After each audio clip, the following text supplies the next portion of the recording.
İndi başlayaq. Adam öldürməm tabii ki de. İndi. Gidiyoruz. Allah kucaklar. Başlayaq.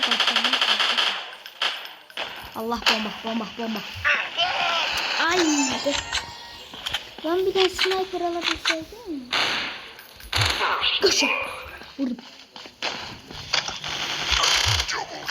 Kaşık hareketler. Lan bu kim lan? Allah bomba çaldı. Bomba. Ha. Kaşık. PUBG şimdi böyle ama bu ondan bir tık yakın. Bir tık. Şaka maka dinliyorum. Harbiymiş lan. Ultra kill. Dey. Ay ne yapıyor? Bence. Evet gördüm bomba patladı dedim. Patladı da. Yani ayda bombam olsaydı. Siz bombalam sıkı tarif. Bombalar. Lan. Ne oldu?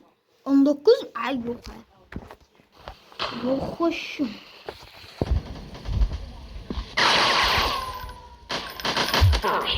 Ay dede. Gir. Ay. Hemen oldu. Anlatamıyorum. Peş attım. Bak. Burada kendim yani. Oy. Ay bomba. Ay da. Zor olur. Hi. Tamam böyle.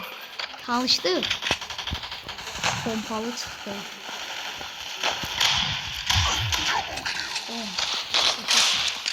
Abi bir de adam öldüren de size. Münker'in kardeşi bir sakırdan ağacım. Mesela 11 tane adam öldürmüş ama. Kur'an'ın olsun 11 de adam öldürmüş.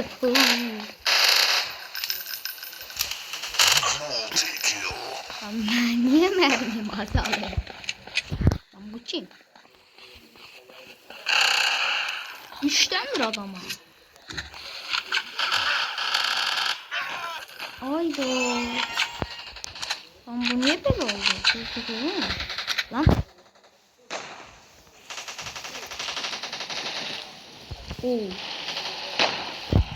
Neyse nasıl götürüyor? Gel abi. Abi gelsin gaga. Aha. Gel buraya. Çevir. Ay da.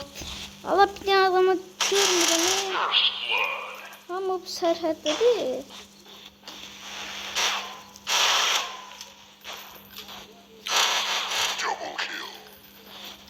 Abi bak sevgi. Sen zor olur biraz daha. Son saniye gelir. Diye 10 siyah. Ay da 30 saniye daha.